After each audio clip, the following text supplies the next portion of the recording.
hello लोगोफोर नोंथांमोनखौ बरायबाय दिनैनि गोदान दिननि आंनि गोदान ब्लग भिडिअआव दा नै मोनफैबाय पार्किंआवहाय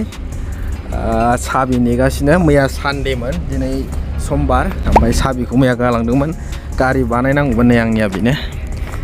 स्टारिं प्रब्लेम जागासिनो जा गोरा दाननो हाया स्टारिं पाम्प गाज्रि जाना दं गारिया ओमफ्राय बानायनो होलांदोंमोन मानसि गैयाबानो बानाया मेनेजारफोरा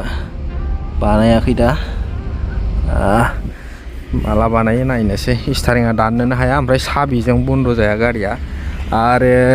माने गियाराव लगायसो बन्द खालामबावगासिनो आरो कम्पानिनि गारिबाथाय मा बुंनो आरो बिदिनो नैबे गारिया नायनानै दाख्लै साखा गनानै थाबोबायनो ओमफ्राय साखाखौ खारगासिनो जाहैदों साखा गनानै थाबोनानै ओमफ्राय उनावसो ड्राइभारा आन्दाज मोननानै मा खायलें जाखो राननानै माने साखाखौ नागिरहैबाय जाहैदों अबाव गनानै थाबोदों सोंलाबायबायनो मानसिफोरनाव साखा नुदों नामा आंनि होननानै जा मिनि ओंखारगाना खोनानानै बिथिंना नङा हरै आगदा साइडनासो गदोंमोन ओरैनो दङ बेनि साखाया नै एरजायना गनानै माने मा होनो ओरैनो दंमोन आरो फारसेना गनानै बेजोंनो सालायबोदों आरो नै बावनो जदोंमोन नै बाहाय जनानै माने थल्ल गलांदों आरो 10था साखा नालाय ओरै सिगांनिया दङ माने बेजोंनो सालायबोनो हादों आरो नैबे थबस्र जनानै साखायानो आउट जादों थल्ल गदों बेखौनो सानसे बानायबाय थाबायदां मेकानिकआ सासेल नालाय आंनिखौ बनायनो हायासै आरो मेरला गारि बनायना रबिबाराव जाम जायो बिरादनो दा आंना ओरैनो दं आरो दाङाखैनो नैबेनो आंनिया लेट फैखायो बिसोरनो साबि गालांबाथाय गोदाव सोराव थानाङो नै माबायदि गारियावबो हाबनो मोना मानोबो मोना ने दै गांनोमोन दैखौनो लोंनो मोनला गारियावसो दङ दैयानो गोदाव सोराव थानाङो बाहेरायाव दा गावजों गाव सिनायलाया गासिबो माने कम्पानिनि गारि नङा नालाय हायार गोजा भारा लानाय गोजा बांसिनानो ओमफ्राय जोंना एखे आरो सानैजों मोनसे मालिकनि मालिक माने जोंनाबो कम्पानि भारा हरदों आरो गारिखौ बे कम्पानियावहाय एयारपर्ट बानायनोहाय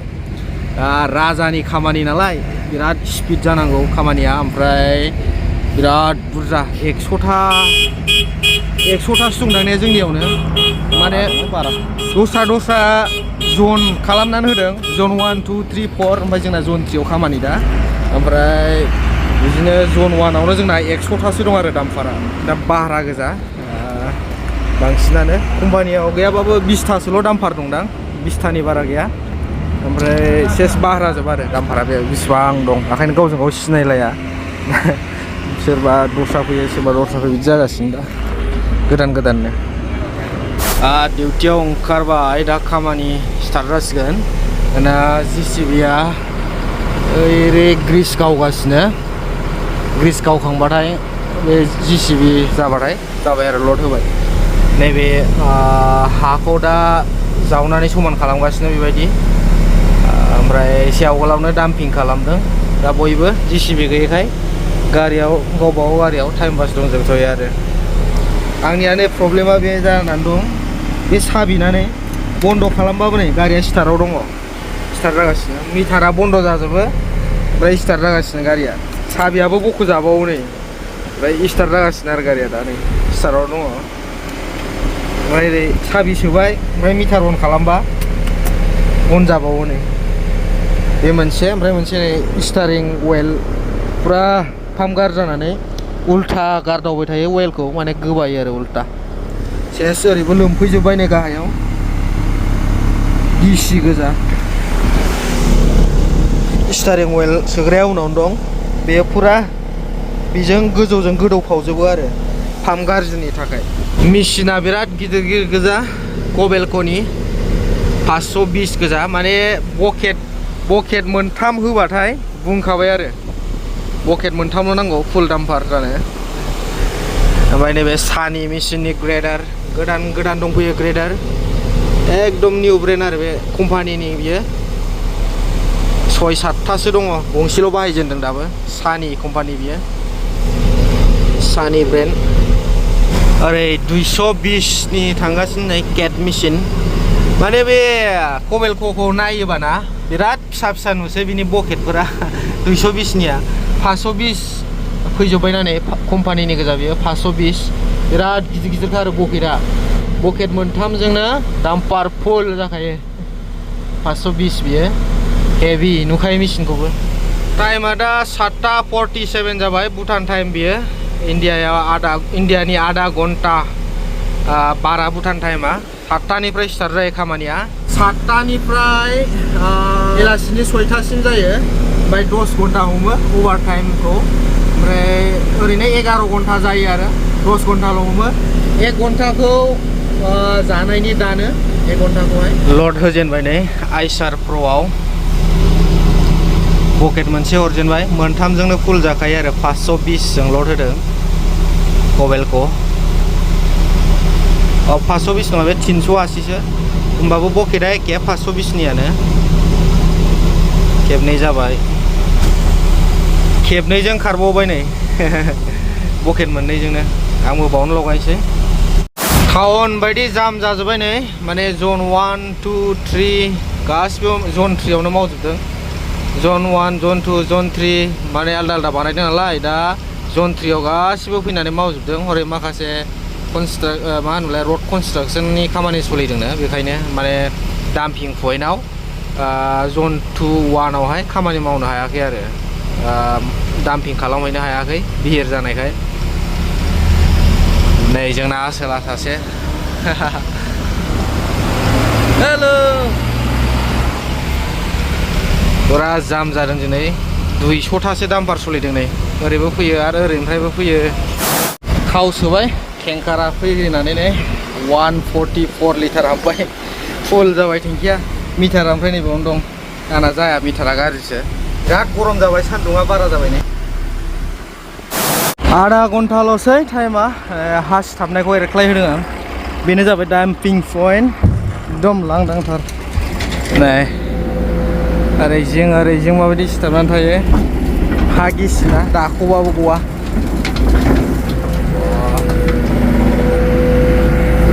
ओरै सेराव माबायदि दंजोबो नै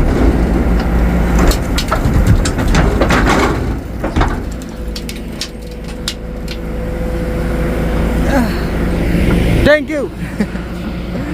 कबेलको SK 220 बियो गोदानसो 100 बिथारा फुल एसि दङ एसि गोजा आरो बाहाय हेलमेट गाननांगौ गाहायाव ओंखारबाथाय फुल सेफटि जुथा गैयाबा फाइन हेलमेट गैयाबा फाइन पुरा फाइन आरो टाइम जाबाय 20 मिनिटल'सै दा सुथि जानोसै थावाथ' फुल जाबाय गाबोनबो सालायनो हाबाय बे थावजोंनो ओमफ्राय नै स्टारिं लिक जानायासो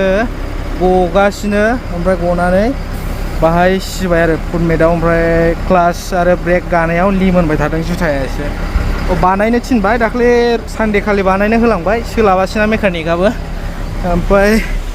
गैया बानायाखिसै मालाबो सफैयाखैनो भुटान टाइम नै 5:30 जाबाय ओमफ्राय जोंनि इन्डियाबा 5टाल' आरो